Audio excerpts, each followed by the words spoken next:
Here's a tip from Jesus' leadership style and his examples in the book of Luke and in the book of John. But here, one thing that Jesus did is Jesus actually set a standard for being part of his team.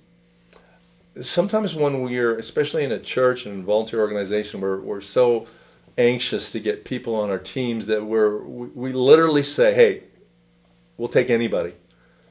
And while we want people to be part of a team, Jesus did set some standards for being part of his team throughout. The theme is prevalent in Jesus' teaching in Luke chapter 9, 23, 27, Luke chapter 14, 28 to 30.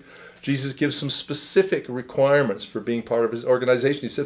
He sets a high bar with a requirement like this. He says, give up your way and take up your cross. That's a pretty big bar for people to have to achieve to be part of Jesus' team. Luke chapter 9, verse 23. Some others tried to join his team without meeting the higher expectations in Luke chapter 9, verse 57 to 62. But Jesus holds the bar high and he demands more of them. Sometimes we're hesitant to ask people, say, hey, look, if you're going to be on our team, you have to show up on time. That's a standard.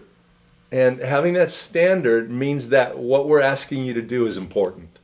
See, when we don't put a standard, when we don't ask people to live up to a certain level to be on our team, we devalue the role.